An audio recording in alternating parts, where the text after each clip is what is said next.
आज हम दूसरे राजाओं की पुस्तक में अध्याय 22 और 23 और दूसरे इतिहास की पुस्तक में अध्याय 34 और 35 का अध्ययन करेंगे। दूसरे राजाओं की पुस्तक में अध्याय 22। जब योशिय्याह राज्य करने लगा तब वह 8 वर्ष का था और यरूशलेम में 31 वर्ष तक राज्य करता रहा। उसकी माता का नाम यदीदा था, जो बोस्कतवासी अदाया की बेटी थी। उसने वह किया जो यहोवा की दृष्टि में ठीक है, और जिस मार्ग पर उसका मूल पुरुष दाऊद चला, ठीक उसी पर वह भी चला, और उससे न तो दाहिनी ओर और न बाईं ओर मुड़ा। अपने राज्य के 18वें वर्ष में राजा योशिय्याह ने असल्याह के पुत्र शापान मंत्री को, जो मशुल्लाम का पोता था, यहोवा के भवन में यह कहकर भेजा, हिल्किय्याह महायाजक के पास जाकर कह कि जो चांदी यहोवा के भवन में लाई गई है और द्वारपालों ने प्रजा से इकट्ठी की है, उसको जोड़कर उन काम कराने वालों को सौंप दे जो यहोवा के भवन के काम पर मुखिया है। फिर वे उसको यहोवा के भवन में काम करने वाले कारीगरों को दे, इसलिए कि उसमें जो कुछ टूटा फूटा हो उसकी वे मरम्मत करे, अर्थात बढ़इयों, राजमिस्त्रियों और संगतराशों को दे, और भवन की मरम्मत के लिए लकड़ी और गढ़े हुए पत्थर मोल लेने में लगाए। परंतु जिनके हाथ में वह चांदी सौंपी गई उनसे हिसाब न लिया गया, क्योंकि वे सच्चाई से काम करते थे। हिल्किय्याह महायाजक ने शापान मंत्री से कहा, मुझे यहोवा के भवन में व्यवस्था की पुस्तक मिली है। तब हिल्किय्याह ने शापान को वह पुस्तक दी और वह उसे पढ़ने लगा। तब शापान मंत्री ने राजा के पास लौटकर यह संदेश दिया, जो चांदी भवन में मिली उसे तेरे कर्मचारियों ने थैलियों में डालकर उनको सौंप दिया, जो यहोवा के भवन में काम कराने वाले हैं। फिर शापान मंत्री ने राजा को यह भी बताया, हिल्किय्याह याजक ने उसे एक पुस्तक दी है। तब शापान उसे राजा को पढ़कर सुनाने लगा। व्यवस्था की उस पुस्तक की बातें सुनकर राजा ने अपने वस्त्र फाड़े।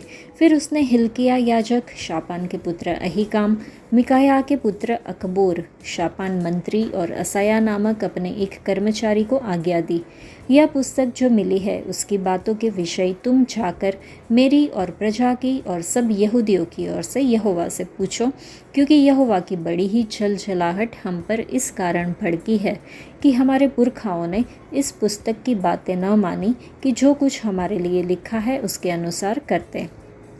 हिल्किय्याह याजक और अहीकाम, अकबोर, शापान और असायाह ने हुल्दा नबिया के पास जाकर उससे बातें की। वह उस शल्लूम की पत्नी थी जो तिकवा का पुत्र और हरहस का पोता और वस्त्रों का रखवाला था। उसने उनसे कहा, इस्राएल का परमेश्वर यहोवा यूँ कहता है कि जिस पुरुष ने तुमको मेरे पास भेजा उससे यह कहो, यहोवा यूँ कहता है कि सुन, जिस पुस्तक को यहूदा के राजा ने पढ़ा है उसकी सब बातों के अनुसार मैं इस स्थान और इसके निवासियों पर विपत्ति डालने पर हूँ। उन लोगों ने मुझे त्याग कर पराये देवताओं के लिए धूप जलाया और अपनी बनाई हुई सब वस्तुओं के द्वारा मुझे क्रोध दिलाया है। इस कारण मेरी झलझलाहट इस स्थान पर भड़केगी और फिर शांत न होगी। परंतु यहूदा का राजा जिसने तुम्हें यहोवा से पूछने को भेजा है, उससे तुम यूँ कहो कि इस्राएल का परमेश्वर यहोवा यूँ कहता है, इसलिए कि तू वे बातें सुनकर दिन हुआ और मेरी वे बातें सुनकर कि इस स्थान और इसके निवासियों को देखकर लोग चकित होंगे और शाप दिया करेंगे। तूने यहोवा के सामने अपना सिर झुकाया और अपने वस्त्र फाड़ कर मेरे सामने रोया है। इस कारण मैंने तेरी सुनी है, यहोवा की यही वाणी है। इसलिए देख, मैं ऐसा करूँगा कि तू अपने पुरखाओं के संग मिल जाएगा और तू शांति से अपनी कब्र को पहुंचाया जाएगा, और जो विपत्ति मैं इस स्थान पर डालूंगा उसमें से तुझे अपनी आंखों से कुछ भी देखना न पड़ेगा। तब उन्होंने लौटकर राजा को यह संदेश दिया। अध्याय 23।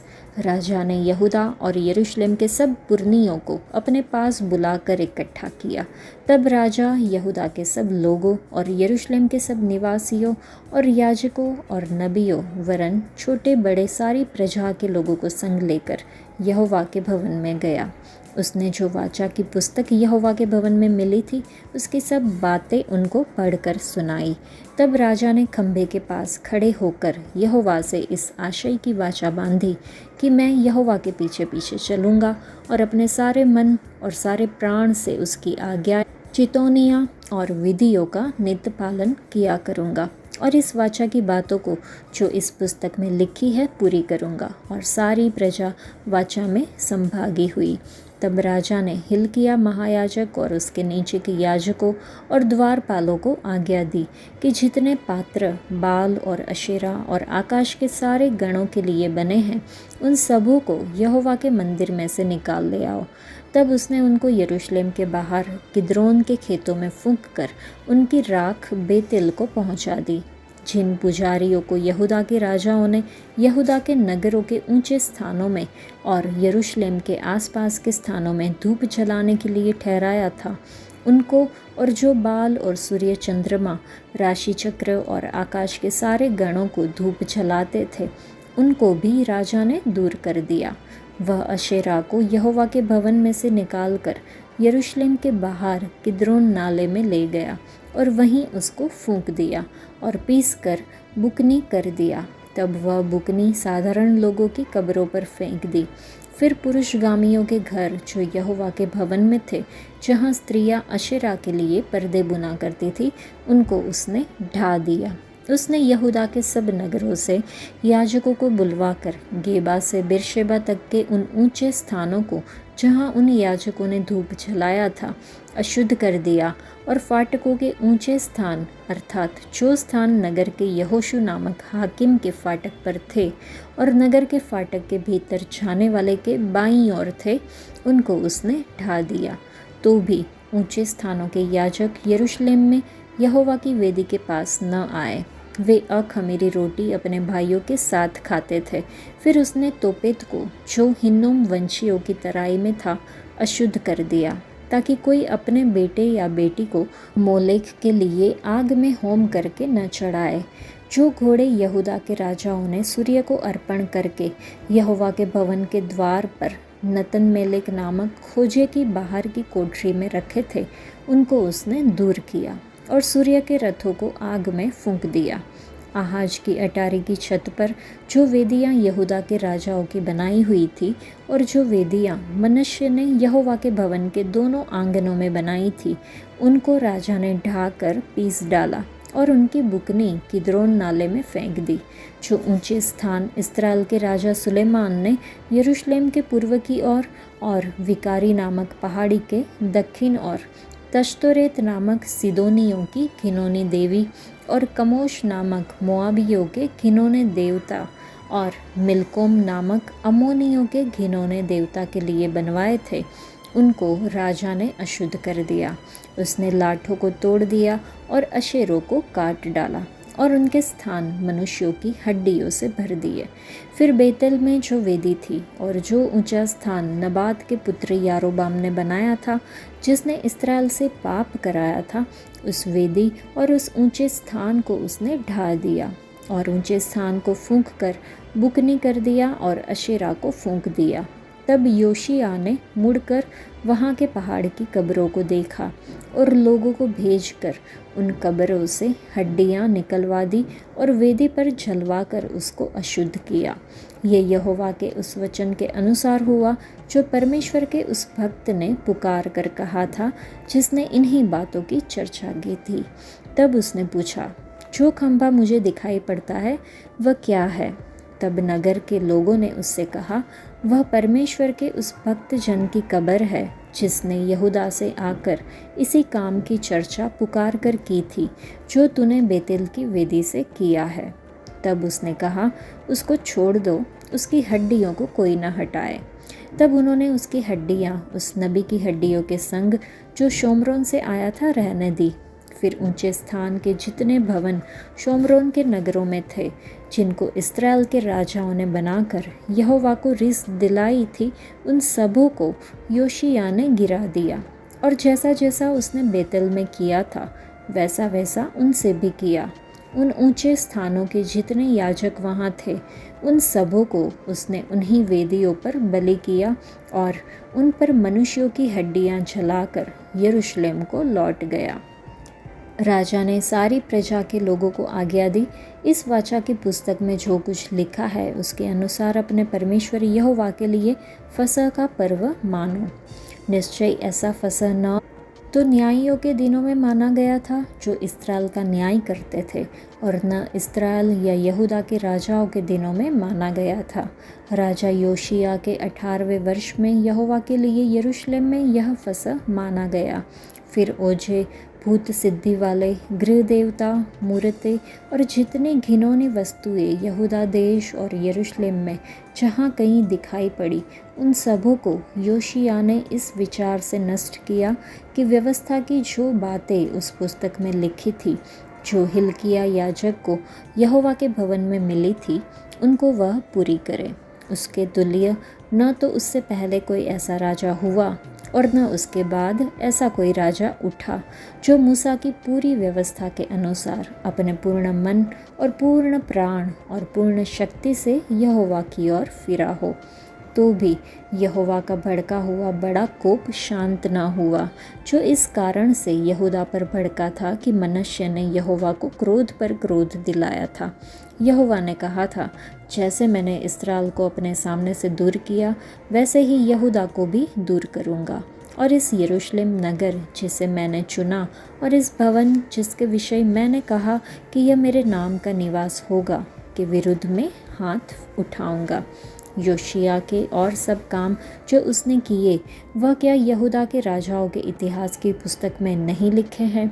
उसके दिनों में फिरौन नको नामक मिस्र का राजा अश्शूर के राजा की सहायता करने फरात महानदी तक गया, तो योशिया राजा भी उसका सामना करने को गया, और फिरौन नको ने उसको देखते ही मगिद्दो में मार डाला। तब उसके कर्मचारियों ने उसका शव एक रथ पर रख मगिद्दो से ले जाकर यरूशलेम को पहुंचाया और उसकी नीच कब्र में रख दिया।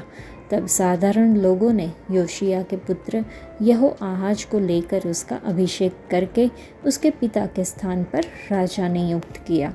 जब यहोआहाज राज्य करने लगा, तब वह 23 वर्ष का था और 3 महीने तक यरूशलेम में राज्य करता रहा।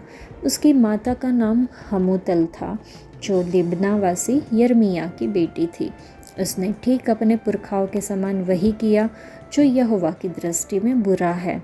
उसको फिरौन नको ने हमात देश के रिबला नगर में बंदी बना लिया, ताकि वह यरूशलेम में राज्य न करने पाए। फिर उसने देश पर 100 किकार चांदी और किकार भर सोना जुर्माना किया। तब फिरौन नको ने योशिया के पुत्र एलयाकीम को उसके पिता योशिया के स्थान पर राजा नियुक्त किया और उसका नाम बदलकर यहोयाकीम रखा। परंतु यहोआहाज को वह ले गया और यहोआहाज मिस्र में जाकर वहीं मर गया।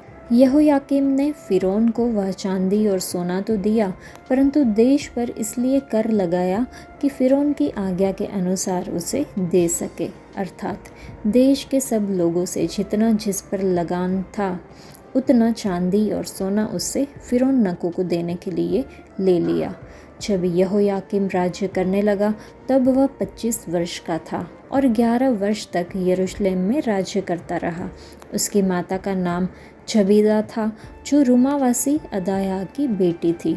उसने ठीक अपने पुरखाओं के समान वह किया जो यहोवा की दृष्टि में बुरा है। दूसरे इतिहास की पुस्तक में अध्याय 34। जब योशिया राज्य करने लगा, तब वह 8 वर्ष का था और यरूशलेम में 31 वर्ष तक राज्य करता रहा। उसने वह किया जो यहोवा की दृष्टि में ठीक है, और जिन मार्गों पर उसका मूल पुरुष दाऊद चलता रहा, उन्हीं पर वह भी चला करता था, और उससे न तो दाहिनी ओर मुड़ा और न बाईं ओर। वह लड़का ही था, अर्थात उसको गद्दी पर बैठे 8 वर्ष पूरे भी न हुए थे कि अपने मूल पुरुष दाऊद के परमेश्वर की खोज करने लगा, और 12वें वर्ष में वह ऊंचे स्थानों और अशेरा नामक मूर्ति मूर्तों को और खुदी हुई और ढली हुई मूर्तों को दूर करके यहूदा और यरूशलेम को शुद्ध करने लगा।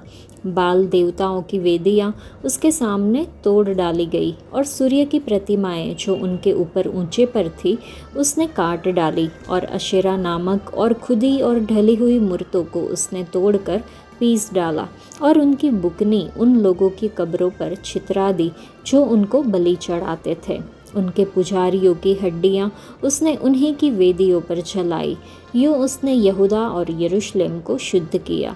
फिर मनश्शे, एप्रैम और शिमोन के वरन नप्ताली तक के नगरों के खंडरों में उसने वेदियों को तोड़ डाला और अशेरा नामक और खुदी हुई मूर्तों को पीसकर बुकनी कर डाला, और इस्राएल के सारे देश की सूर्य की सब प्रतिमाओं को काट कर यरूशलेम को लौट गया। फिर अपने राज्य के 18वें वर्ष में जब वह देश और भवन दोनों को शुद्ध कर चुका, तब उसने असल्याह के पुत्र शापान और नगर के हाकिम मासेया और योआहाज के पुत्र इतिहास के लेखक योआह को अपने परमेश्वर यहोवा के भवन की मरम्मत कराने के लिए भेज दिया।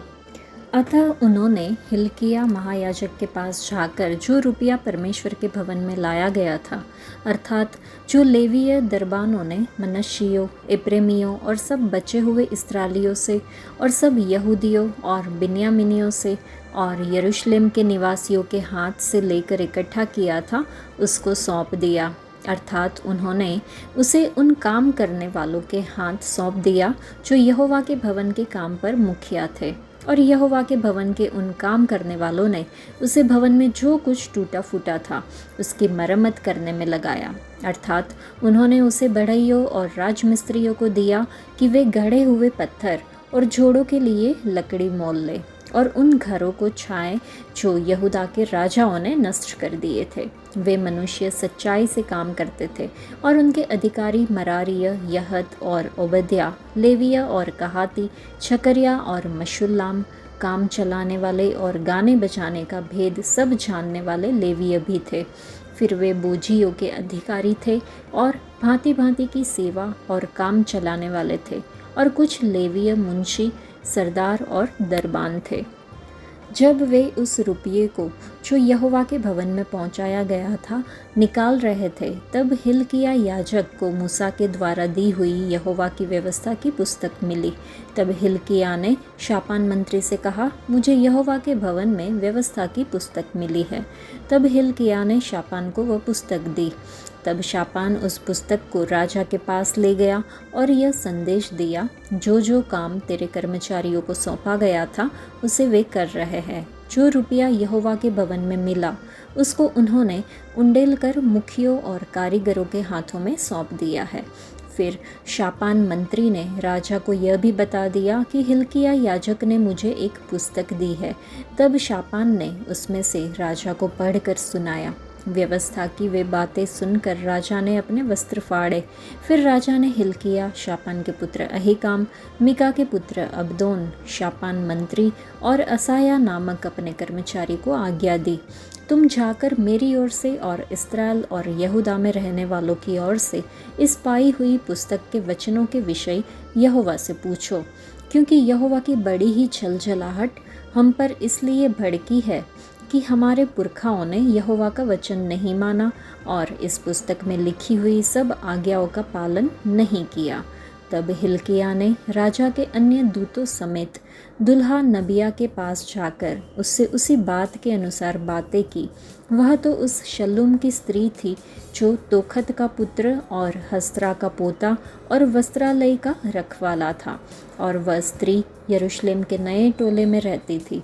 उसने उनसे कहा, इस्राएल का परमेश्वर यहोवा यूँ कहता है कि जिस पुरुष ने तुमको मेरे पास भेजा है उससे यह कहो, यहोवा यूँ कहता है कि सुन, मैं इस स्थान और इसके निवासियों पर विपत्ति डालकर यहूदा के राजा के सामने जो पुस्तक पढ़ी गई उसमें जितने शाप लिखे हैं उन सबों को पूरा करूँगा। उन लोगों ने मुझे त्याग कर पराये देवताओं के लिए धूप जलाया है और अपनी बनाई हुई सब वस्तुओं के द्वारा मुझे रीस दिलाई है।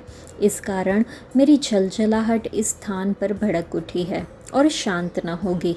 परंतु यहूदा का राजा जिसने तुम्हें यहोवा से पूछने को भेज दिया है, उससे तुम यूँ कहो कि इस्राएल का परमेश्वर यहोवा यूँ कहता है कि इसलिए कि तू वे बातें सुनकर दीन हुआ और परमेश्वर के सामने अपना सिर झुकाया और उसकी बातें सुनकर जो उसने इस स्थान और इसके निवासियों के विरुद्ध कही, तूने मेरे सामने अपना सिर झुकाया और वस्त्र फाड़ कर मेरे सामने रोया है, इस कारण मैंने तेरी सुनी है। यहोवा की यही वाणी है, सुन, मैं तुझे तेरे पुरखाओं के संग ऐसा मिलाऊंगा कि तू शांति से अपनी कब्र को पहुंचाया जाएगा, और जो विपत्ति मैं इस स्थान पर और इसके निवासियों पर डालना चाहता हूँ, उसमें से तुझे अपनी आंखों से कुछ भी देखना न पड़ेगा।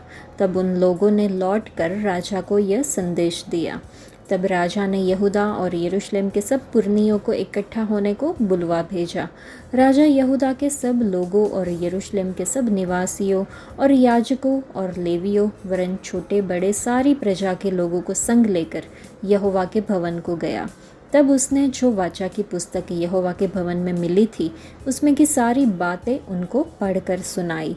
तब राजा ने अपने स्थान पर खड़े होकर यहोवा से इस आशय की वाचा बांधी कि मैं यहोवा के पीछे पीछे चलूँगा और अपने संपूर्ण मन और संपूर्ण जीव से उसकी आज्ञाओं, चितौनियों और विधियों का पालन करूँगा और इन वाचा की बातों को जो इस पुस्तक में लिखी है पूरी करूँगा।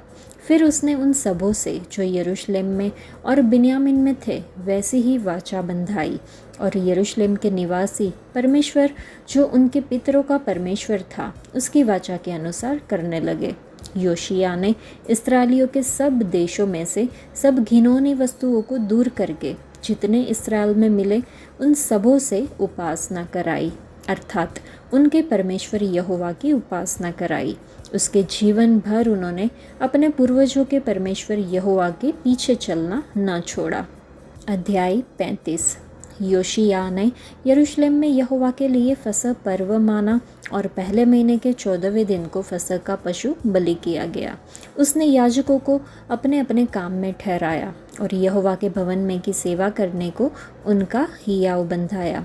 फिर लेवीय जो सब इस्राएलियों को सिखाते और यहोवा के लिए पवित्र ठहरे थे, उनसे उसने कहा, तुम पवित्र संदूक को उस भवन में रखो जो दाऊद के पुत्र इस्राएल के राजा सुलेमान ने बनवाया था। अब तुमको कंधों पर बोझ उठाना न होगा। अब अपने परमेश्वर यहोवा की और उसकी प्रजा इस्राएल की सेवा करो। इस्राएल के राजा दाऊद और उसके पुत्र सुलेमान दोनों की लिखी हुई विधियों के अनुसार अपने अपने पितरों के अनुसार अपने अपने दल में तैयार रहो। तुम्हारे भाई लोगों के पितरों के घरानों के भागों के अनुसार पवित्र स्थान में खड़े रहो, अर्थात उनके एक भाग के लिए लेवियों के एक एक पितर के घराने का एक भाग हो। फसह के पशुओं को बलि करो और अपने अपने को पवित्र करके अपने भाइयों के लिए तैयारी करो कि वे यहोवा के उस वचन के अनुसार कर सके जो उसने मूसा के द्वारा कहा था। फिर योशिया ने सब लोगों को जो वहाँ उपस्थित थे 30,000 भेड़ों और बकरियों के बच्चे और 3,000 बैल दिए थे। ये सब फसह के बलिदानों के लिए राजा की संपत्ति में से दिए गए थे। उसके हाकिमों ने प्रजा के लोगों, याजकों और लेवियों को स्वेच्छा बलियों के लिए पशु दिए, और हिल्किया, जकर्या और यहीएल नामक परमेश्वर के भवन के प्रधानों ने याजकों को 2,600 भेड़ बकरियां और 300 बैल फसह के बलिदानों के लिए दिए। कोनन्या ने और शमाया और नतनेल जो उसके भाई थे, और हसब्या, यीएल और योजाबाद नामक लेवियों के प्रधानों ने लेवियों को 5,000 भेड़ बकरियां और 500 बैल फसह के बलिदानों के लिए दिए। इस प्रकार उपासना की तैयारी हो गई, और राजा की आज्ञा के अनुसार याजक अपने अपने स्थान पर और लेवीय अपने अपने दल में खड़े हुए। तब फसह के पशु बलि किए गए, और याजक बलि करने वालों के हाथ से लहू को लेकर छिड़क देते और लेवीय उनकी खाल उतारते गए। तब उन्होंने होम बलि के पशु इसलिए अलग किए कि उन्हें लोगों के पितरों के घरानों के भागों के अनुसार दे, कि वे उन्हें यहोवा के लिए चढ़वा दे, जैसा कि मूसा की पुस्तक में लिखा है। और बेलों को भी उन्होंने वैसा ही किया। तब उन्होंने फसह के पशुओं का मांस विधि के अनुसार आग में भूंजा और पवित्र वस्तुएं हंडियों और हंडों और थालियों में सिजाकर फुर्ती से लोगों को पहुंचा दिया।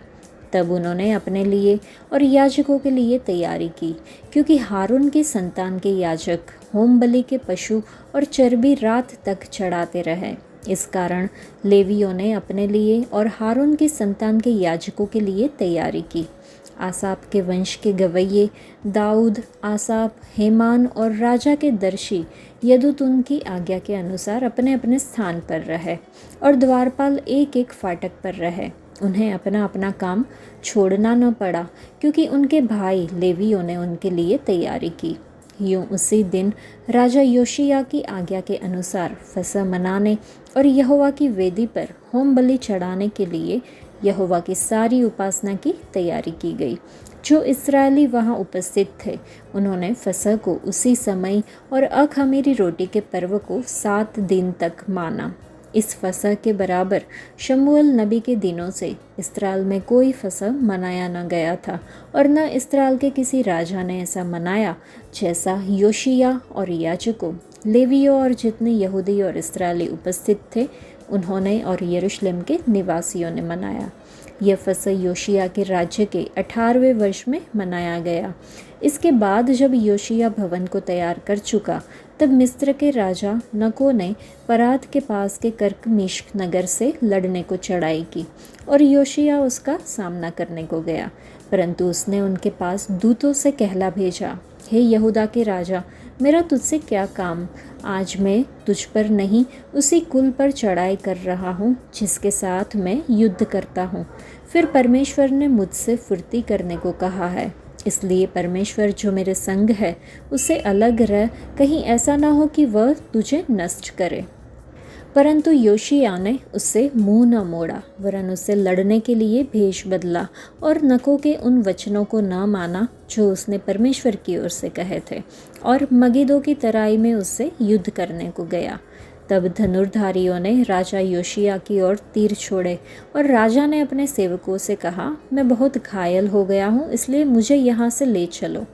तब उसके सेवकों ने उसको रथ पर से उतार कर उसके दूसरे रथ पर चढ़ाया और यरूशलेम ले गए। वहाँ वह मर गया और उसके पुरखाओं के कब्रिस्तान में उसको मिट्टी दी गई। यहूदियों और यरूशलेमियों ने योशिय्याह के लिए विलाप किया।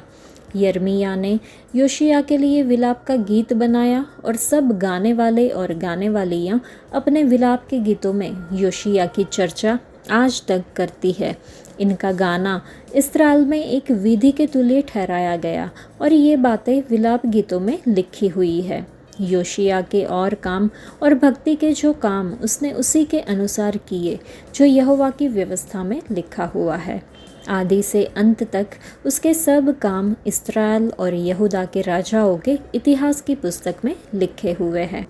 दूसरे राजाओं की पुस्तक में अध्याय 22 में योशिय्याह 8 साल की उम्र में यहूदा का राजा बन गया। उसने यहोवा की उचित आराधना को बहाल करने के उद्देश्य से महत्वपूर्ण धार्मिक सुधारों की शुरुआत की।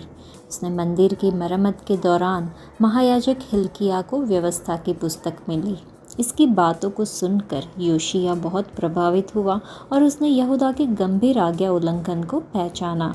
उसने यहूदा के सभी लोगों को व्यवस्था पढ़ने के लिए इकट्ठा किया और उन्हें पूरे दिल से परमेश्वर की आज्ञाओं का पालन करने के लिए एक वाचा में अगुवाई दी। योशिय्याह के सुधारों में मूर्तियों को हटाना और आराधना पद्धतियों को बहाल करना शामिल था, जो देश को वापस परमेश्वर की ओर मोड़ने की प्रतिबद्धता को दर्शाता है। पुनः खोजे गए पवित्र शास्त्र के प्रति योशिय्याह की प्रतिक्रिया इस बात पर प्रकाश डालती है कि वास्तविक पश्चाताप पुनर्स्थापना की ओर ले जा सकता है। कोई भी व्यक्ति चाहे कितनी भी दूर क्यों न भटक जाए, परमेश्वर की ओर मुड़ने से उसके अनुग्रह का द्वार खुल जाता है। अध्याय 22 में परमेश्वर राजा योशिय्याह को यहूदा पर आने वाले न्याय के बारे में सूचित करते हैं। राजा योशिय्याह अपने पिता आमोन के बाद यहूदा का राजा बना, जो अपने पिता मनश्शे के बुरे मार्गों पर चला था। राजा मनश्शे और उसके बेटे आमोन ने झूठे देवताओं और बाल की पूजा करके मूर्ति पूजक देवता मोलेक को अपने बच्चों की बलि देकर ऊंचे स्थान बनाए और मूर्ति पूजा का अभ्यास करके और परमेश्वर की आज्ञाओं का उल्लंघन करके परमेश्वर के लोगों को उनके परमेश्वर के विरुद्ध पाप करने के लिए प्रेरित करके परमेश्वर की दृष्टि में बुरा किया। जब योशिया यहूदा का राजा बना तो व्यवस्था की पुस्तक हिल्किया याजक को मिली, जिसने इसे शापान शास्त्री को पढ़ने के लिए दिया। तब शापान राजा योशिया के पास आया और उसने व्यवस्था की पुस्तक पढ़ी, जिसमें यहूदा के लोगों पर परमेश्वर के क्रोध के आने की बात कही गई थी, क्योंकि उन्होंने परमेश्वर की दृष्टि में बुरा किया था और परमेश्वर की आज्ञाओं का उल्लंघन किया था। राजा योशिया को अपने से पहले के राजाओं के द्वारा दिए गए पापों का इतना पछतावा हुआ कि उसने अपने कपड़े फाड़े और इस्राएल के परमेश्वर यहोवा के सामने रोया। वह पिछले राजाओं द्वारा किए गए बुरे कामों से बहुत ही व्यथित था, इसलिए परमेश्वर यहूदा के लोगों के प्रति उनके द्वारा किए गए भारी पापों के कारण क्रोध से भर गए। राजाओं और लोगों ने अपने हृदयों को परमेश्वर और उनके पवित्र वचन के प्रति कठोर कर लिया। उन्होंने पश्चाताप नहीं किया और न ही बुराई बंद कर दी। परमेश्वर द्वारा चेतावनी दिए जाने के बावजूद राजा योशिया ने परमेश्वर के प्रति किए गए पाप को स्वीकार किया और यहूदा के लोगों द्वारा किए गए पापों का पश्चाताप किया। उसने परमेश्वर के सामने खुद को दीन किया और योशिया के सामने अपने कपड़े फाड़ कर रोया। राजा योशिया ने वही किया जो परमेश्वर की दृष्टि में सही था और अपने जीवन के सभी दिनों में यहोवा के मार्ग पर चला। इसलिए परमेश्वर ने उससे वादा किया कि वह परमेश्वर के क्रोध को नहीं देखेगा और वह शांति से मरेगा, क्योंकि उसने यहोवा को प्रसन्न करने वाला जीवन जिया। प्रभु, आपका पवित्र वचन हमें हमारे सभी पापों से शुद्ध करे और हमें अपने जीवन के सभी दिनों में आपके मार्ग पर चलने की कृपा प्रदान करे, ऐसी हमें प्रार्थना करनी होगी। परमेश्वर का न्याय उन लोगों पर पड़ेगा जो परमेश्वर के वचन को जानते हैं और जानबूझकर उसकी उपेक्षा करते हैं। परमेश्वर का न्याय उन लोगों पर भी पड़ेगा जो परमेश्वर की आज्ञाओं से अनभिज्ञ है। ये विश्वास करना मुश्किल है कि यहूदा के लोगों ने देश की सबसे महत्वपूर्ण पुस्तक खो दी, लेकिन क्या परमेश्वर के हमें सोचना चाहिए कि क्या परमेश्वर के वचन की पुस्तक हमारे आत्मिक जीवन से खो गई है? क्या इसे कभी खोला जाता है? क्या इसे कभी पढ़ा जाता है? क्या यह पुस्तक अलमारी में पड़ी उस धूल जमा करती है? अगर ये वास्तव में खो गई है तो क्या आपके जीवन पर कोई प्रभाव पड़ रहा है? ये देखना होगा। चलिए हम नियमित रूप से बाइबल पढ़ें और उसका अध्ययन करें। पवित्र शास्त्र को पढ़ने और उसके अर्थ पर मनन करने के लिए हर दिन समर्पित समय निकालें। हमें मसीह में अपना भाग्य पूरा करने के लिए भी बुलाया गया है। हम में से कोई भी इस दुनिया में बिना किसी दिव्य उद्देश्य के पैदा नहीं हुआ है। कोई भी इस दुनिया में संयोग से नहीं आया। हमारे सभी तरीके और मार्ग सर्वशक्तिमान परमेश्वर द्वारा निर्धारित किए गए हैं, जिसमें हमारे सभी रिश्ते और पारिवारिक पृष्ठभूमि और निवास स्थान शामिल है। ये कितना आश्चर्यजनक है। हमें परमेश्वर की विशाल और अपरिमित योजना में अपना हिस्सा निभाने के लिए बुलाया और चुना गया है। हम या तो इसे स्वेच्छा से करने का चुनाव कर सकते हैं या हमारे प्यारे स्वर्गीय पिता द्वारा मजबूर किए जाने पर। पवित्र आत्मा की छोटी और कोमल आवाज़ को सुने, क्योंकि वह आपके जीवन के लिए अपनी योजना और उद्देश्य प्रकट करते हैं। उनकी आज्ञा का पालन करना और उनके साथ चलना चुनें और आप जीवन में वास्तविक आनंद और संतुष्टि का अनुभव करेंगे। और आप निश्चिंत हो सकते हैं कि सभी चीज़ें ठीक उसी तरह काम करती है जैसा वह योजना बनाते हैं। दाएं या बाएं मुड़ने की ज़रूरत नहीं है। दूसरे राजाओं की पुस्तक के अध्याय 23 के हिसाब से योशिया यहूदा के भाग्य को नहीं बदल सका। यहूदा का भाग्य उसके पहले शासन करने वाले दुष्ट लोगों द्वारा तय किया गया था, लेकिन उसने सिंहासन पर रहने के दौरान यहूदा को एक परमेश्वरीय स्थान बनाया। इसलिए बुराई से दूर रहना ही पर्याप्त नहीं है, हमें यहोवा की सभी आज्ञा और विधियों का पालन करना चाहिए और नेतृत्व की भूमिका में रहने वालों को, विश्वास करने वाले समुदाय के बाकी सभी लोगों को भी इसी तरह पालन करने के लिए प्रेरित करना चाहिए। और भले ही हम बुराई से दूर रहें और जोश के साथ परमेश्वर की आज्ञा और विधियों का पालन भी करें, फिर भी जब भी हम कोई नई पहल शुरू करें तो हमें परमेश्वर की सलाह लेनी चाहिए। उन विश्वासियों के करीब रहे जो यहोवा के लिए जोश रखते हैं। परमेश्वर के वचन में इतने पारंगत हो जाए कि आप अपने करीबी लोग और जिन्हें आत्मिक सहायता की ज़रूरत है उनके लिए मार्गदर्शक बन सके। मसीह में विश्वासियों के रूप में चलिए हम हर समय पर मार्गदर्शन और प्रेरणा के लिए पवित्र आत्मा की स्थायी उपस्थिति की तलाश करें ताकि हम भटक न जाए। तो अध्याय 23 में हम परमेश्वर की धार्मिकता को प्रतिबिंबित करने वाले जीवन जीने के महत्व पर जोर दिया गया है, वह देखते हैं। ये परमेश्वरीय आज्ञाओं से दूर होने के परिणामों पर प्रकाश डालता है। ये दर्शाता है कि कैसे आज्ञा उल्लंघन आत्मिक पतन की ओर ले जाता है। ये एक अनुस्मारक के रूप में कार्य करता है कि परमेश्वर एक ऐसे रिश्ते की इच्छा रखते हैं जो वफादारी और सत्यनिष्ठा में निहित हो। हमें अपने कार्यों को परमेश्वर की इच्छा के अनुसार संरेखित करने के लिए बुलाया जाता है, ये समझते हुए कि सच्ची पूर्णता धार्मिक जीवन जीने से आती है। हम में जवाबदेही की भावना होनी चाहिए, ये जानते हुए कि हमारे विकल्प हमारी आत्मिक यात्रा को प्रभावित करते हैं। दूसरे इतिहास की पुस्तक में इतिहासकार ने अध्याय 34 और 35 को योशिया को समर्पित किया है, जिसे परमेश्वर से बहुत प्रशंसा मिली। लिखा है, उसने वही किया जो यहोवा की दृष्टि में ठीक है। योशिया ने 16 साल की उम्र में परमेश्वर की खोज शुरू की और 26 साल की उम्र में उसने शमूएल बाद से यहूदा को किसी भी तरह का फसह का पर्व मनाने के लिए प्रेरित किया। योशिया का शासन दिखाता है कि एक युवक जो यहोवा की खोज करता है वह क्या क्या हासिल कर सकता है। 16 से 26 साल की उम्र तक उसने अपने राज्य पर एक स्थायी प्रभाव डाला।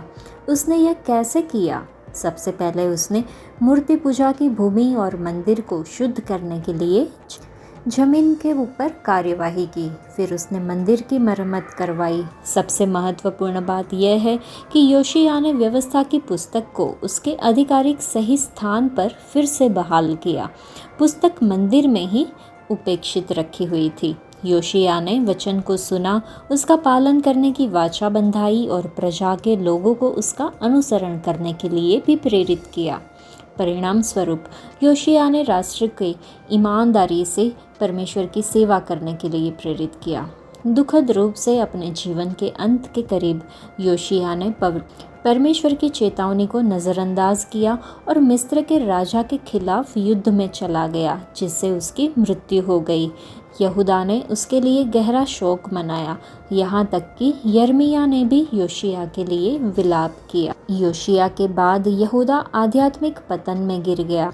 अंतिम 4 राजा यहोआहाज, यहोयाकीम, यहोयाकीन और सिदकिय्याह सभी ने यहोवा की दृष्टि में बुरा किया और आखिर बेबीलोन के नबूकदनेस्सर ने यरूशलेम पर हमला किया, उसके लोगों को मार डाला और मंदिर के खजाने को लूट लिया, जिससे यशाया भविष्यवक्ता की भविष्यवाणी पूरी हुई।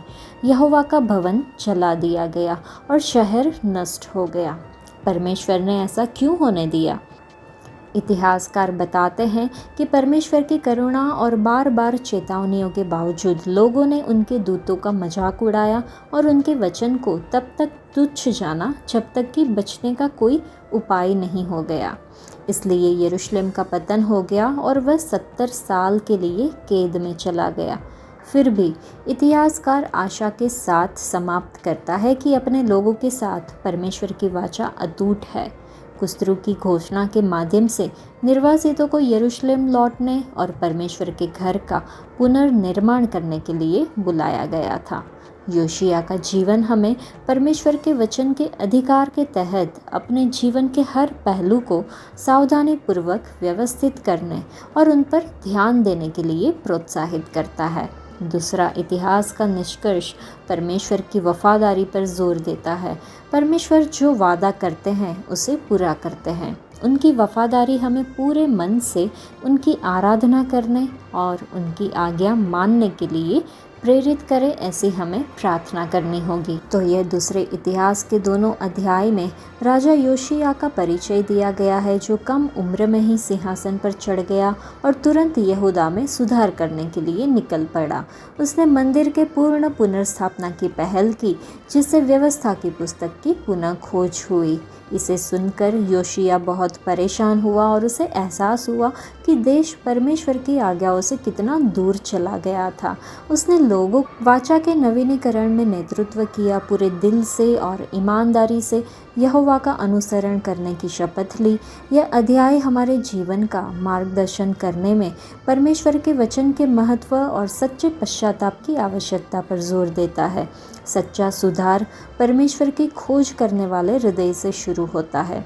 योशिया का उदाहरण हमें सिखाता है कि परमेश्वर के वचन की खोज करना और उसका पालन करने से हमारे जीवन और समुदायों में गहरा बदलाव आ सकता है। योशिया फसह के एक शानदार उत्सव का आयोजन करता है, ये सुनिश्चित करते हुए कि इसे बड़ी श्रद्धा और एकता के साथ मनाया जाए। वह याजकों और लेवियों को खुद को और लोगों को तैयार करने का आदेश देता है। इस पवित्र पर्व के महत्व पर जोर देता है। न्यायियों के दिनों के बाद से फसह के उत्सव को सबसे महत्वपूर्ण उत्सवों में से एक माना जाता है। ये यहूदा में प्रभु की प्रामाणिक आराधना को बहाल करने के लिए योशिया की प्रतिबद्धता को दर्शाता है।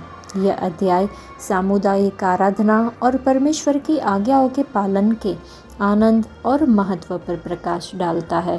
परमेश्वर की वफादारी का जश्न मनाने से समुदाय और स्मरण को बढ़ावा मिलता है। फसह के लिए योशिया का समर्पण हमें आराधना में मिलने वाले आनंद और हमारी आध्यात्मिक यात्राओं में सामुदायिक विश्वास के महत्व की याद दिलाता है। आज के लिए इतना ही। परमेश्वर आप सबको आशीष दे।